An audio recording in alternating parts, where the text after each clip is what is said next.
నమస్కారం. ప్రేక్షకులందరికీ శుభోదయం. ఈనాటి శుభయోగం శీర్షికన గురువారం సందర్భంగా ద్వాదశ రాశుల మీద గురుగ్రహ ప్రభావం ఏ విధంగా పనిచేస్తుందో, గురుబలం పెరగటానికి ద్వాదశ రాశుల వాళ్ళు పాటించాల్సిన ముఖ్యమైన విధి విధానాలు ఏంటో పరిశీలిద్దాం. జ్యోతిష శాస్త్రపరంగా జన్మరాశి నుంచి లెక్కబెట్టినప్పుడు వచ్చే 2, 5, 7, 9, 11 రాశుల్లో గురువు సంచారం ఉన్నట్లయితే ఆ గురుగ్రహ సంచారం విశేషమైన శుభ ఫలితాలను కలిగింపజేస్తుంది. మిగిలిన స్థానాలలో గురువు సంచారం అనేది వ్యతిరేక ఫలితాలను కలిగింపజేస్తుంది. ప్రస్తుతం గురువు మిథున రాశిలో సంచారం చేస్తున్నాడు. కాబట్టి మేషరాశి వాళ్ళకి 3వ స్థానంలో గురువు సంచారం ఉంది. అంటే మేషరాశి వాళ్ళకి గురుబలం లేదు. గురుబలం పెరగటానికి మేషరాశి వాళ్ళు ప్రతిరోజు స్నానం చేసే నీళ్ళల్లో చిటికెడు పసుపు కలుపుకొని 5 నిమిషాల తర్వాత ఆ నీళ్లతో స్నానం చేయాలి. తర్వాత వృషభ రాశి వాళ్ళకి ద్వితీయ స్థానంలో గురు సంచారం ఉంది. ఇది విశేషంగా యోగిస్తుంది. వృషభ రాశి వాళ్ళకి ఈ గురువు సంచారం ధనలాభాన్ని కలిగింపజేస్తుంది, వృత్తిపరంగా మంచి పురోభివృద్ధిని కలిగింపజేస్తుంది, కుటుంబ జీవితం ఆనందదాయకంగా ఉంటుంది. కాబట్టి వృషభ రాశి వాళ్ళు గురుబలం పెరగటానికి ఎలాంటి విధి విధానాలు పాటించాల్సిన అవసరం లేదు. తదుపరి మిథున రాశి వాళ్ళకి గురువు జన్మంలోనే సంచారం చేస్తున్నాడు. అంటే మిథునంలోనే సంచారం చేస్తున్నాడు. ఈ గురువు సంచారం యోగించదు. కాబట్టి మిథున రాశి వాళ్ళు గురుబలం పెరగాలంటే ప్రతిరోజు కూడా తడి పసుపు కానీ తడి గంధం కానీ నుదుటన బొట్టులాగా ధారణ చేయాలి. అలా చేస్తే గురుబలాన్ని పెంపొందింపజేసుకోవచ్చు. అలాగే కర్కాటక రాశి వాళ్ళకి గురువు వ్యయస్థానంలో 12వ ఇంట్లో సంచారం చేస్తున్నాడు. దీనివల్ల కర్కాటక రాశి వాళ్ళకి ఖర్చులు ఎక్కువగా ఉంటాయి. ఖర్చులు తగ్గాలన్నా గురుబలం పెరగాలన్నా కర్కాటక రాశి వాళ్ళు ప్రతి గురువారం స్నానం చేశాక ఈశాన్యం మూల ప్రమిదలో ఆవు నెయ్యి పోసి 3 ఒత్తులు వేసి దీపాన్ని వెలిగించాలి. అలాగే సింహరాశి వాళ్ళకి గురువు 11వ స్థానంలో సంచారం చేస్తున్నాడు. ఏకాదశంలో సంచారం విశేషంగా గురువుకి యోగిస్తుంది. కాబట్టి సింహరాశి వాళ్ళకి గురుబలం అద్భుతంగా ఉంది. ఆర్థిక పరంగా, ఆరోగ్యపరంగా, కుటుంబ పరంగా మంచి శుభ ఫలితాలు కలుగుతాయి. అలాగే కన్యారాశి వాళ్ళకి గురువు 10వ స్థానంలో 10వ స్థానంలో సంచారం చేస్తున్నాడు. అంటే కన్యారాశికి గురుబలం లేదు కాబట్టి కన్యారాశి వాళ్ళకి వృత్తిపరంగా కొంత వ్యతిరేక ఫలితాలు ఎదురయ్యే సూచనలు ఉన్నాయి. ఆ వ్యతిరేక ఫలితాలు తొలగింపజేసుకోవాలంటే, గురుబలం పెరగాలంటే కన్యారాశి వాళ్ళు ప్రధానంగా గురువారం పూట సాయంకాలం ప్రదోష కాలంలో శివలింగానికి కొబ్బరి నీళ్లతో అభిషేకం చేయాలి. అలా చేస్తే గురుబలం పెరుగుతుంది. అలాగే తులారాశి వాళ్ళకి గురువు భాగ్యస్థానంలో 9వ స్థానంలో సంచారం చేస్తున్నాడు. భాగ్యంలో గురువు విశేషంగా యోగిస్తాడు కాబట్టి పూర్వజన్మ పుణ్య ఫలితం చాలా చక్కగా కలిసి వస్తుంది. గురుబలం వల్ల విశేషమైనటువంటి ధనప్రాప్తి యోగం ఉంది. ఉద్యోగ రంగంలో, వ్యాపార రంగంలో తులారాశి వాళ్ళకి గురుబలం అద్భుతంగా కలిసి వస్తుంది. అలాగే వృశ్చిక రాశి వాళ్ళకి గురువు 8వ స్థానంలో సంచారం చేస్తున్నాడు. అంటే అష్టమ గురుదోషం ఉంది. ఈ అష్టమ గురుదోషం ఉన్నప్పుడు ఆరోగ్యపరమైన సమస్యలు, వృత్తిపరమైన సమస్యలు, ధనపరమైన సమస్యలు ఎదురవుతూ ఉంటాయి. అవన్నీ తొలగింపజేసుకోవాలంటే వృశ్చిక రాశి వాళ్ళు గురువారం పూట దత్తాత్రేయుడి విగ్రహానికి శనగలు దారంతో దండలాగా కట్టి ఆ శనగల దండ అలంకరించాలి. అలాగే ధనుస్సు రాశి వాళ్ళకి గురువు 7వ స్థానంలో సంచారం చేస్తున్నాడు. ఈ 7వ సంచారం యోగిస్తుంది కాబట్టి వివాహ దాంపత్య సమస్యలన్నీ తొలగిపోతాయి. వివాహపరంగా, దాంపత్యపరంగా ధనుస్సు రాశి వాళ్ళకి గురుబలం అద్భుతంగా ఉంది. సకల శుభాలు కలుగుతాయి. అలాగే మకర రాశి వాళ్ళకి గురువు 6వ స్థానంలో సంచారం చేస్తున్నాడు. అంటే గురుబలం లేదు కాబట్టి అనారోగ్య సమస్యలు, శత్రుబాధలు కొద్దిగా ఇబ్బంది పెడుతూ ఉంటాయి. గురుబలం పెరగాలంటే మకర రాశి వాళ్ళు గురువారం పూట దక్షిణామూర్తి ఆలయ దర్శనం చేసుకోవాలి. దక్షిణామూర్తికి సంబంధించిన శ్రీ భగవతే జ్ఞానశక్తి అవతారాయ దక్షిణామూర్తయే నమః అనే మంత్రాన్ని వీలైనన్ని సార్లు పఠించుకోవాలి. దీనివల్ల షష్ఠ గురుదోషం తొలగిపోతుంది. తర్వాత కుంభరాశి వాళ్ళకి పంచమంలో గురువు సంచారం చేస్తున్నాడు. 5వ స్థానంలో గురువు విశేషంగా యోగిస్తాడు కాబట్టి దానివల్ల ధనపరంగా, వృత్తిపరంగా అత్యున్నత స్థాయికి ఎదగగలుగుతారు. గురుబలం విశేషంగా కుంభరాశి వాళ్ళకి శుభ ఫలితాలను ఇస్తుంది. చివరగా మీనరాశి వాళ్ళకి గురువు 4వ స్థానంలో సంచారం చేస్తున్నాడు. అంటే గురుబలం లేదు. కాబట్టి గురుబలం పెరగాలంటే మీనరాశి వాళ్ళు గురువారం పూట షిరిడీ సాయినాథుడి మందిరానికి వెళ్ళి ధునిలో కొబ్బరికాయ వేయటం, షిరిడీ సాయినాథుడి మందిర ప్రాంగణంలో దీపాలు వెలిగించటం, తాళింపు పెట్టిన శనగలు షిరిడీ సాయినాథుడి మందిరం దగ్గర భక్తులకు పంచిపెట్టడం చేయాలి. దీనివల్ల మీనరాశి వాళ్ళకి గురుబలం పెరుగుతుంది. కాబట్టి ద్వాదశ రాశులలో గురుబలం లేని రాశుల వాళ్ళు ఈ ప్రత్యేకమైన విధి విధానాలు పాటించడం ద్వారా, అలాగే దత్తాత్రేయుడు, దక్షిణామూర్తి, రాఘవేంద్ర స్వామి గురుస్వరూపమైనటువంటి ఈ అవతార స్వరూపాలను ఆరాధన చేయటం ద్వారా గురుబలాన్ని పెంపొందింపజేసుకొని సమస్త శుభాలను సిద్ధింపజేసుకోవచ్చు. రేపటి శుభయోగం శీర్షికన శుక్రవారం సందర్భంగా లక్ష్మీ స్వరూపమైనటువంటి దీపానికి ఉన్న ప్రాధాన్యత ఏంటో, దీపలక్ష్మి వైభవం ఏంటో పరిశీలిద్దాం. నమస్కారం.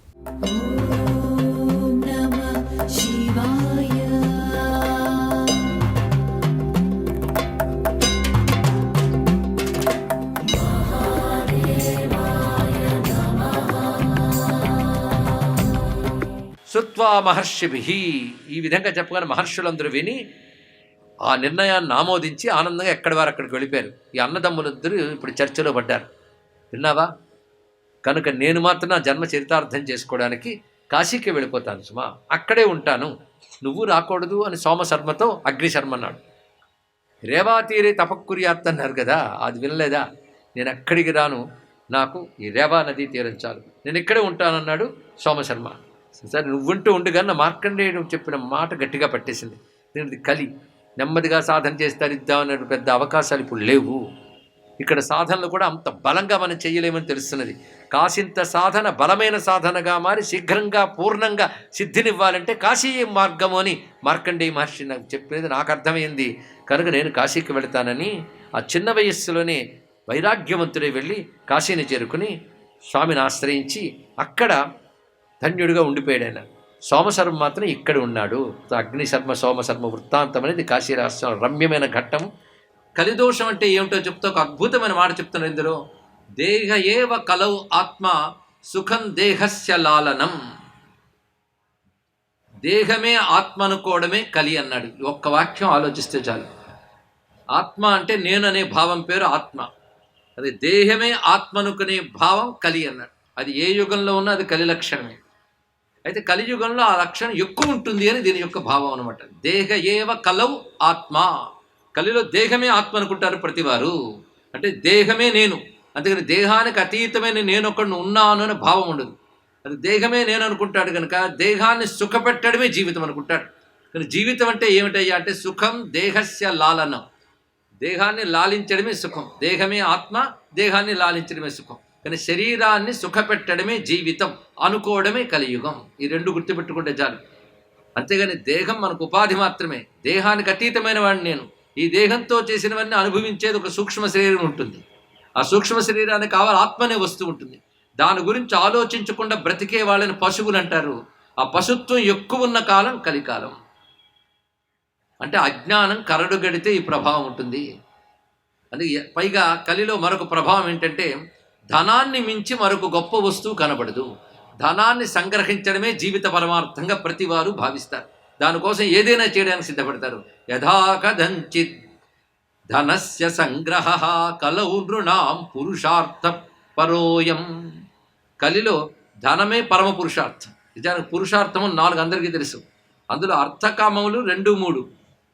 మొదటి ధర్మం, పరమ పురుషార్థం మాత్రం మోక్షం. పరమం అంటే చివరిది అని అర్థం. కానీ ఇవన్నీ పక్కన పెట్టి అర్థమే పరమ పురుషార్థం అని ఉంటారు కలిలో. పైగా ధనం వల్లే కులము, పైగా గౌరవము ఇవన్నీ నిర్ణయించడం జరుగుతున్నది.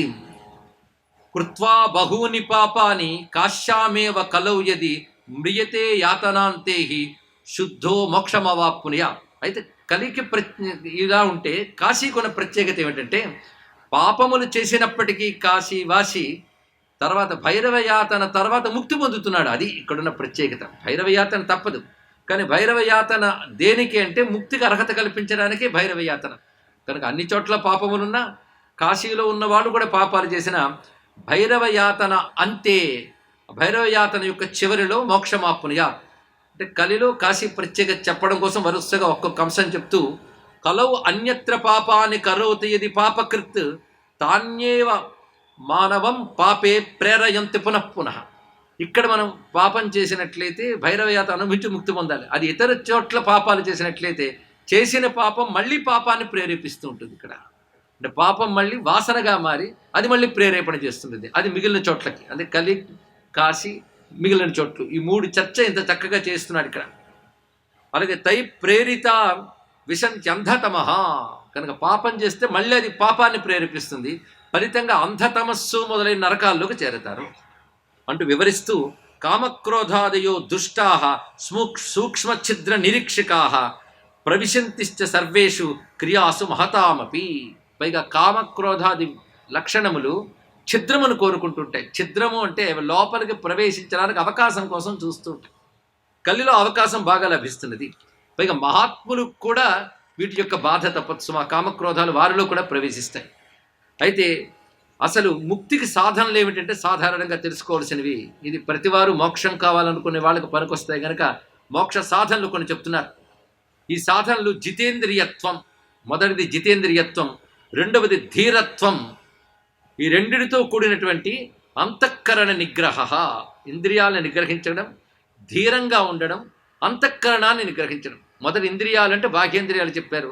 ధీరుడు అంటే సంఘటనలు ఎన్ని మారుతున్నా తాను చలించకుండా ఉండగలగడం ధీరత్వం. ఈ రెండిటితో అంతఃకరణాన్ని నిగ్రహించడం. ఇప్పుడు 3 లక్షణాలతో చేయవలసినవి తపో జప స్వధర్మశ్చ దానం యోగాదికా క్రియా. ఈ 3 లక్షణాలతోని తపస్సు, జపము, స్వధర్మ పాలన, దానము, యోగము మొదలైనవి చేస్తే అప్పుడు నిర్వాణ సుఖపూగస్య సాధనాని భవంత్యుత. ఇవి నిర్వాణ సుఖమునకు సాధనములని చెప్పబడతాయి. అయితే తథాపి ఇంత చక్కటి మార్గములు చెప్తూ ఉంటే వినడానికి చాలా బాగుంటాయి, కానీ లోపల నుంచి వాసనలు ప్రేరేపిస్తాయా? ఇతర జన్మల్లో చేసుకొచ్చిన కర్మలు వాటి వాసనా బలం ప్రేరేపించడం చేత తథాపి వాసనాజాలం నవిముంచతి మానవాన్ కృతాని సాధనాన్యత్ర స్వల్పాన్యపు మహామతే. కొద్దిపాటి సాధన చేసినప్పటికీ వాసనలు ప్రేరేపించడం వల్ల అవి పుష్టి కాకపోతాయి. అదే కాశీకి వచ్చినట్లయితే కొద్దిపాటి సాధనైనా ఆమె గొప్ప ఫలితం వస్తుంది. కనుకనే కలిలో మాటికి కాశీ గొప్పతనం చెప్పడానికి ఇది కారణం. అందుకే భవంతి కాశీ మాహాత్మ్య సిద్ధాన్యేవ న సంశయ. ఈ పైన చెప్పిన తపస్సు, జపము, యోగము, జితేంద్రియత్వము, ధీరత్వము, అంతఃకరణ నిగ్రహము కాశీకి వచ్చినట్లు చేసినట్లయితే అప్పుడు ఈ వాసనల ప్రభావం వాటి మీద పడకుండా కాపాడబడతాడు. ఎందుకంటే కాశీకి ఆ మాహాత్మ్యం ఉన్నది ఇక్కడ. అంటే సాధకుడికి కాశీ సహకరిస్తుంది వాడి సాధన పురోగమించడానికి. అది ఇతరత్ర దానికి సందేహాస్పదమే. పైగా అన్యత్ర సాధు సుకృతై కృతైర్ముచ్చేతవానవ భోగేచ్ఛాగ్రస్త హృదయ సాపి ఇచ్ఛ అత్ర నివర్తతే. ఇతరత్ర సాధనలు చేస్తే భోగేచ్ఛ పెరుగుతుంది. మరొక కోణం చెప్తున్నాడు. భోగేచ్ఛ అంటే సుఖాలు అనుభవించాలని ఇచ్ఛ పెరుగుతూ ఉంటుంది. ఇతరత్ర సత్కర్మలు చేస్తుంటుంది. మీరు సత్కర్మలు చేస్తే సత్ఫలితాలు వస్తాయి. సత్ఫలితాల మీద ఆశ పెరుగుతుంటుంది. ఆ ఆశ పెరుగుతున్న కొద్దీ మళ్ళీ కర్మ ప్రాబల్యం పెరుగుతుంది. కర్మ ప్రాబల్యం పెరిగితే మళ్ళీ జన్మలు వస్తాయి.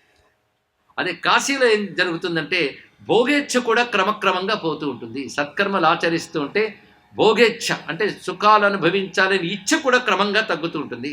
స్వస్తి.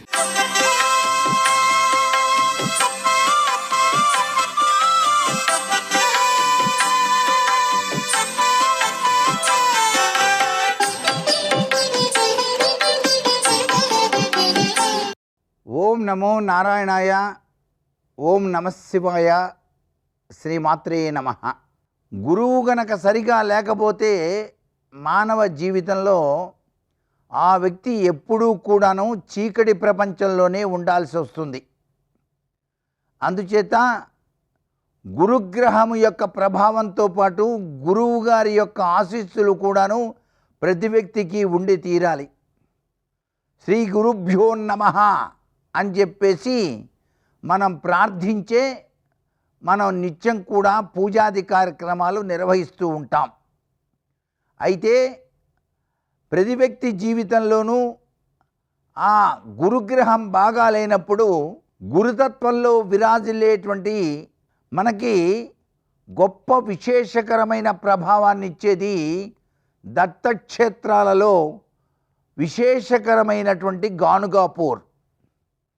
ఈ గానుగాపూర్ని సందర్శించినటువంటి ప్రతి ఒక్కరూ కూడాను ఆ దివ్యక్షేత్రాన్ని దర్శించినప్పుడు మొట్టమొదటిసారిగా అక్కడ ఉన్నటువంటి సంగమ స్థానాన్ని చక్కగా ఆచరించి తర్పణాదులు విడిచి సూర్యభగవాన్ని ప్రార్థన చేసి ఔదంబర వృక్షానికి పక్కనే రావి చెట్టు కూడా ఉంది. ఆ రావి చెట్టుకి కూడాను 7 రంగుల దారాన్ని చుట్టూతా చుట్టి 108 ప్రదక్షిణాలు చేస్తూ గణపతి దేవుడు ఉంటాడు అక్కడ. గణపతి విగ్రహం దగ్గర కొబ్బరికాయ పెట్టి వీళ్ళు తమ గోత్రనామాలు చెప్పుకొని కనుక ప్రదక్షిణం కనుక చేసి ఆ దత్తపీఠంలోని స్వామివారిని సందర్శించి దత్త అవతార స్వరూపతత్వంలో జీవితాన్ని గడుపుతున్నటువంటి ఆ యొక్క ఉపాసకులు ఉంటారు. వాళ్ళందరికీ కూడా భోజనాలు గనక ఏర్పాటు చేసినట్లయితే జన్మ జన్మాంతరాల నుంచి వచ్చేటువంటి దురదృష్టం అనేటువంటిది మనకు రానే రాదు అని చెప్పేసి శాస్త్రం. సర్వే జనా సుఖినో భవంతు.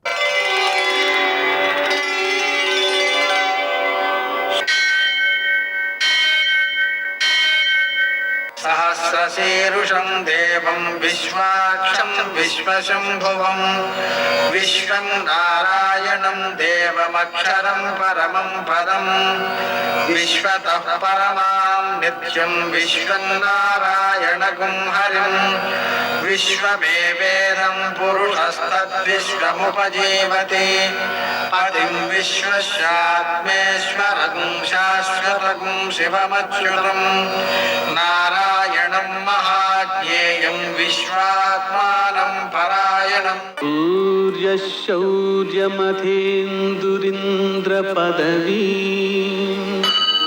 సన్మంగళం మంగళం.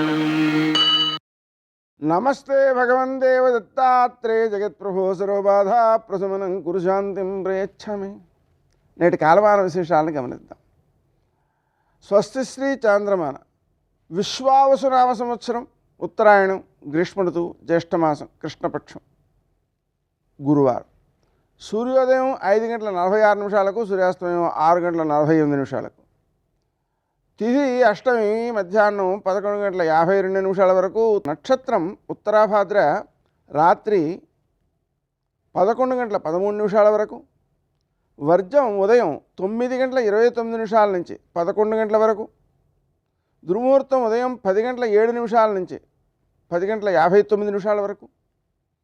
మరల మధ్యాహ్నం 3:19 నుంచి 4:12 వరకు. అమృతకాలం సాయంకాలం 6:38 నుంచి 8:10 వరకు. రాహుకాలం గురువారం కాబట్టి మధ్యాహ్నం 1:30 నుంచి 3 గంటల వరకు. అష్టగౌరక రీత్యా శుభప్రదమైన సమయం ఉదయం 11:30 నేటి విశేషం గురువారం అనఘాష్టమి త్రిలోచన పూజ. గురువారం కాబట్టి దత్తాత్రేయ స్వామికి అనఘాదేవికి పూజ చేయడం, శనగలతో తయారు చేసినటువంటి పిండి వంటలను దత్తాత్రేయుని యొక్క ఆలయంలో నివేదన చేసి భక్తులకు ప్రసాదంగా పంచడం గురుగ్రహ దోషాలను నివారణ చేస్తుంది. విశేషించి అనఘాష్టమి కావడం వలన అనఘాదేవిని దత్తాత్రేయుడిని ఆరాధించుకోవడం ద్వారా ఆర్థిక పరంగా అభివృద్ధి కలుగుతుంది. ఆ ధనము సన్మార్గంలో సంపాదించగలగడం, దాన్ని సద్వినియోగం చేయగలగడం కూడా వృద్ధి చెందుతుంది. వ్యక్తికి అనుభవ యోగ్యత పెరుగుతుంది. త్రిలోచన పూజ వల్ల నేత్ర అనారోగ్యాలు తొలగిపోతాయి, జ్ఞానం వికసిస్తుంది. నేటి ఆణిముత్యాలు.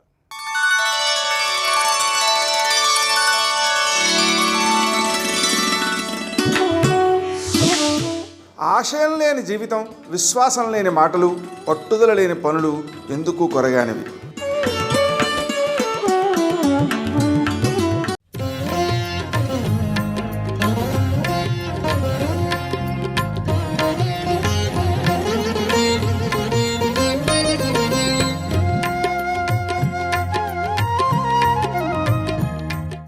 సీతమ్మ తల్లి ప్రదక్షిణ పురస్సరంగా వెళ్ళింది ఆవిడ దగ్గరికి. వెళ్ళి నమస్కరించి, అమ్మా మీ ఆరోగ్యం బాగుందా అని అడిగింది. చాలా సంతోషం అమ్మా అని ఆవిడంది.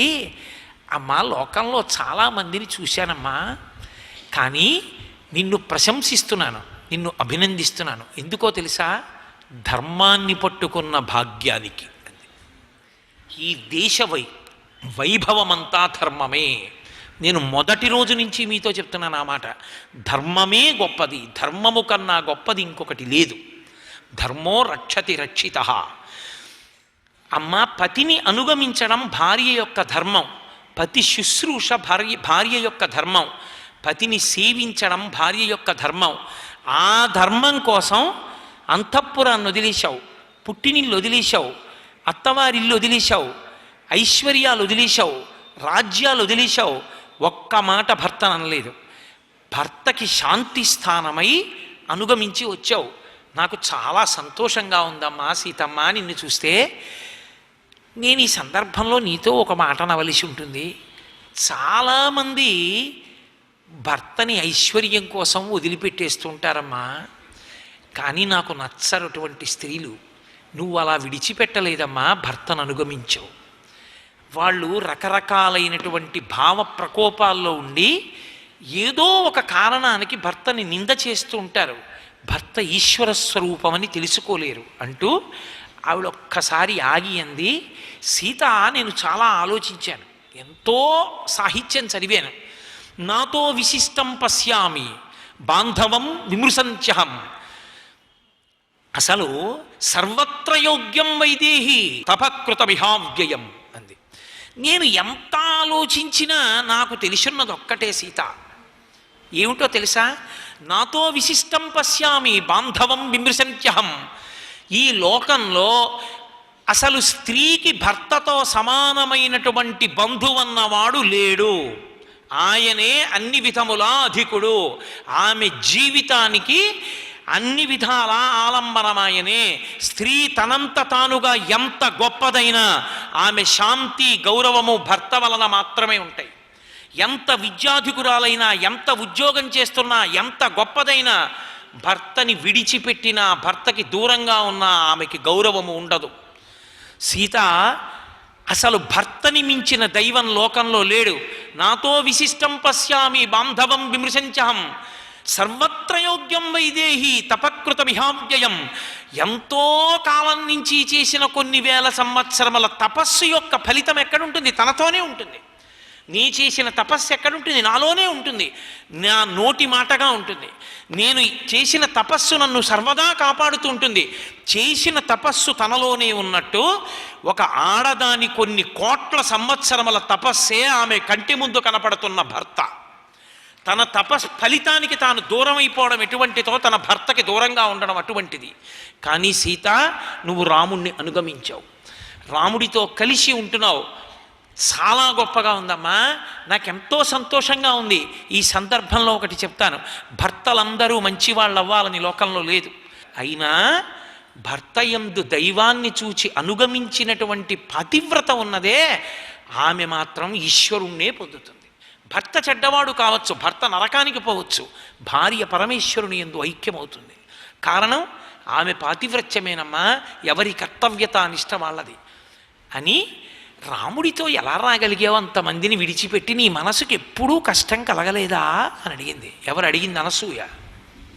ఏ సామాన్యమైన తల్లి అడగలేదు. అనసూయమ్మతో మాట్లాడేటప్పుడు దాచినా ఆవిడ పట్టుకోగలదు. సీతమ్మ తల్లి అంది, అమ్మా కిం పునఃశ్లాఘగుణోత్తమ. మహానుభావుడమ్మా నా భర్త.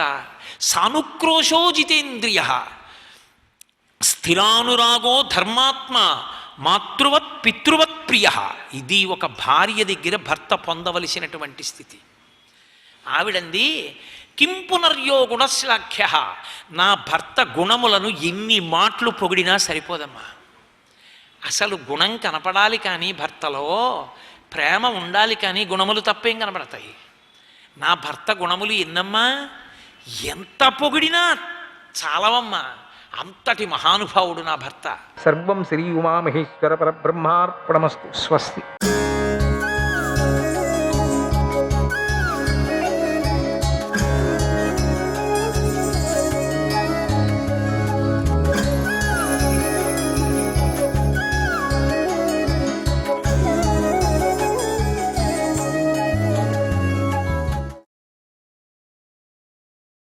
దేవేంద్రుడు చేసిన ఈ స్తోత్రానికి చంద్రుడు నిజంగానే సంతోషించి, నా మంచు యొక్క ప్రభావం ఏమిటో ఇప్పుడు మీకు అందరికీ చూపిస్తాను. రాక్షసులందరినీ ఆ మంచుతోనే తగలబెట్టేస్తాను అని అంటూనే చంద్రుడు తన చల్లని కిరణాలే బాణాలుగా రాక్షస సైన్యం మీదికి విరుచుకుపడ్డాడు. వరుణుడు చంద్రుడికి తోడయ్యాడు. ఒక పక్క చంద్రుడు మంచుగడ్డలతోనూ రాక్షస సైన్యాన్ని గడ్డగట్టేస్తుంటే, మరోపక్క వరుణదేవుడు తన పాశపు దెబ్బలతో వాళ్లను ఉక్కిరి బిక్కిరి చేస్తున్నాడు. ఇలా చంద్రవరుణులు ఇద్దరూ కలిసి రాక్షస సైన్యం మధ్యలో సుడిగాలిలాగా గిరగిరా తిరుగుతూ మంచును నీళ్లను కురిపించేసరికి ఓర్వాగ్ని నిర్వీర్యమైపోయింది. రాక్షస సైన్యం యొక్క ఈ దీన దశను గమనించినటువంటి మయాసురుడు పూర్వం తన పుత్రుడైన క్రౌంచాసురుడు సొంతంగా సృష్టి చేసిన పార్వతీ మాయ అనేటువంటి మాయాశక్తిని దేవతల మీదకు ప్రయోగించాడు. పార్వతీ మాయ అంటే పర్వతమయమైన మాయ అని.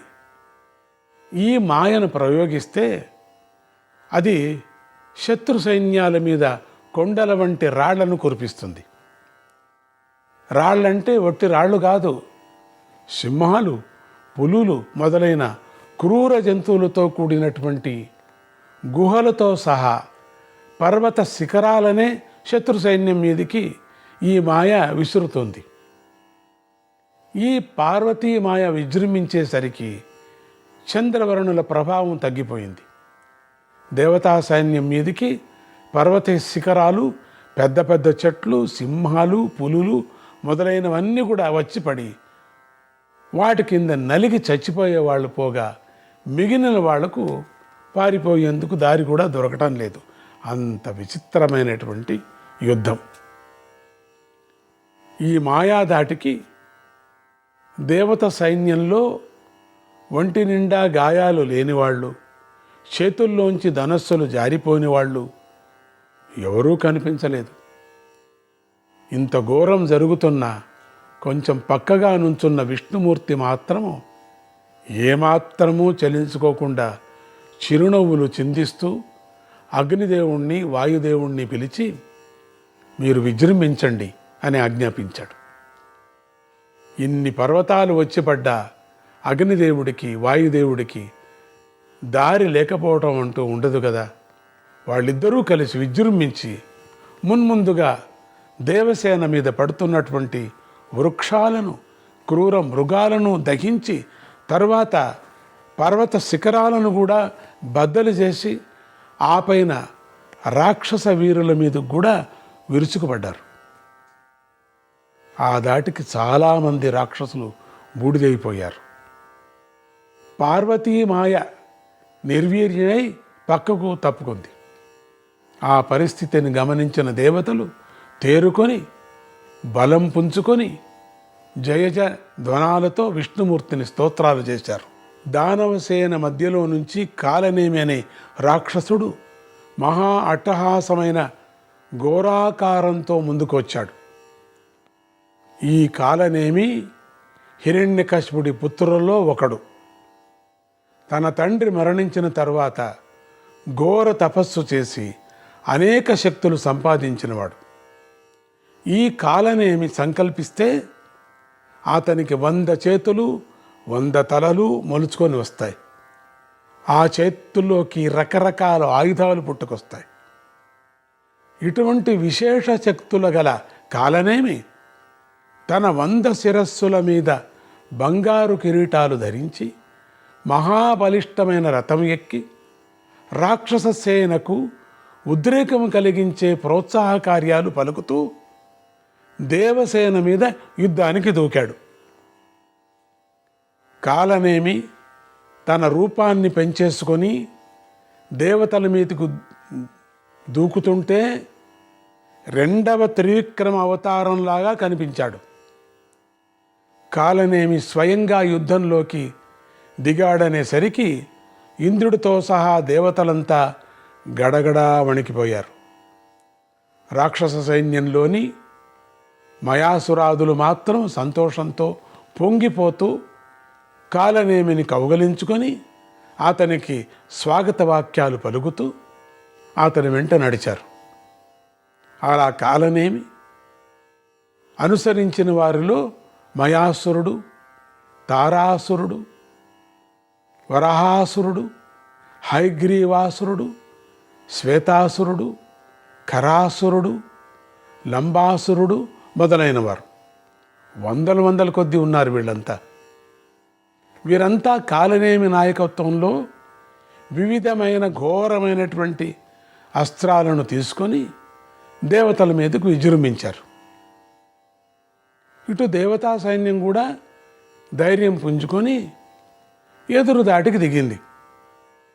కొన్ని చోట్ల ధనుర్యుద్ధాలు, కొన్ని చోట్ల ఖడ్గాదులతో యుద్ధాలు, కొన్ని చోట్ల గదాయుద్ధాలు, కొన్ని చోట్ల మల్ల యుద్ధాలు ఘోరాతి ఘోరంగా జరిగిపోతున్నాయి. ఇంతలో కాలనేమికి కోపం పెరిగిపోయింది. అతని చేతులు ఆకాశంలో మహావృక్షాలలాగా పెరిగిపోయాయి. అది వరం ఉంది కదా వాడికి, అటువంటి చేతులు పెరగటానికి. ఆ చేతుల వ్రేళ్ళు పాముల నాలుకలలాగా మిలమిలా మెరిశాయి.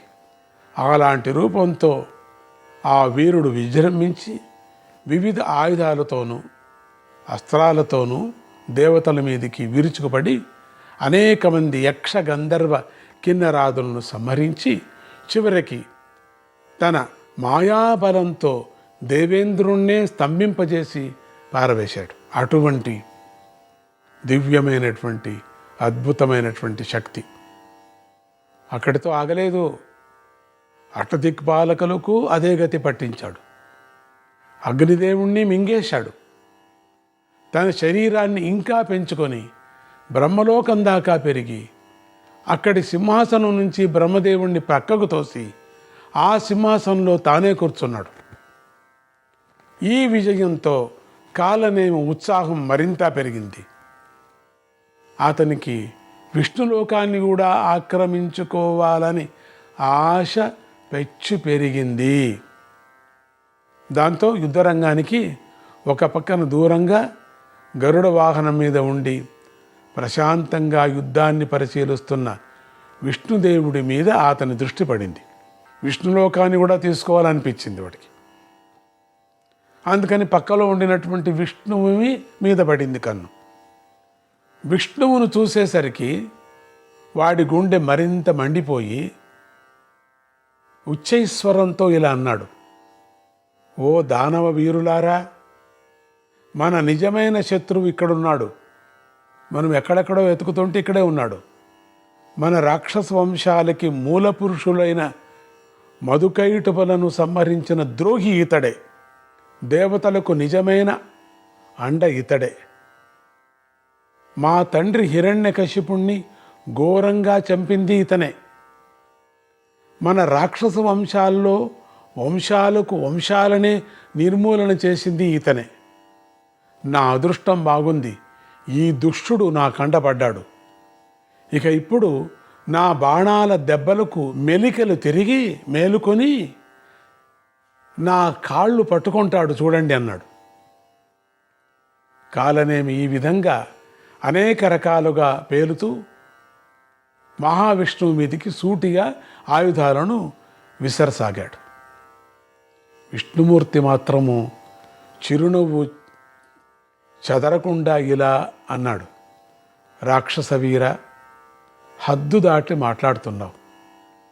నీ గురించి నువ్వు గొప్పగా చెప్పుకుంటున్నావు, కానీ నిజానికి నీవు అధమాధముడివి.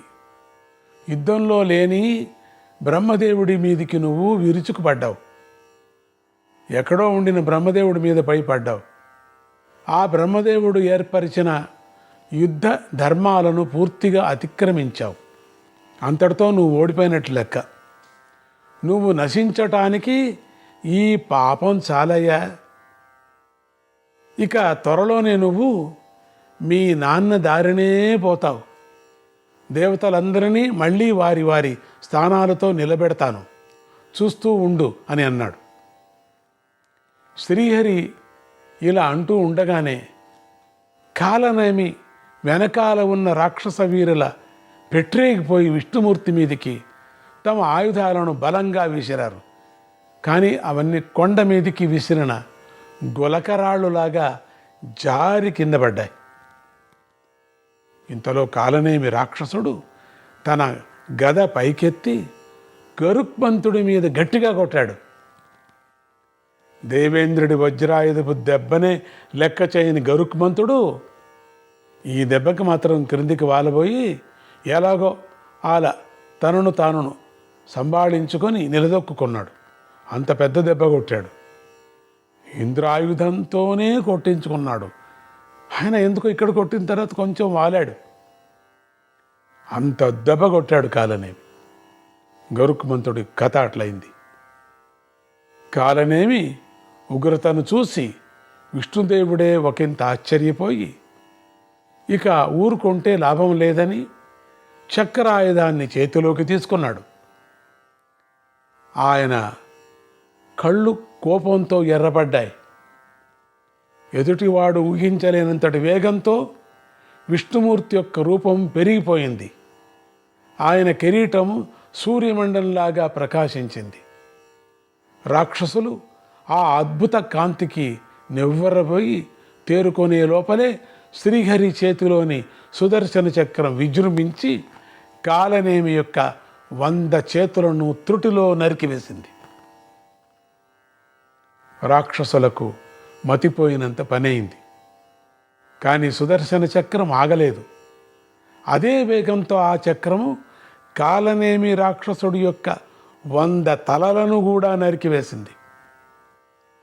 ఈలోగా విష్ణుమూర్తి యొక్క చేతులు 100ల సంఖ్యలో పెరిగి మెలికెలు మెలికెలుగా తిరుగుతూ రాక్షస సైన్యంలో ప్రధాన వీరుల ప్రాణాలు తీయసాగాయి.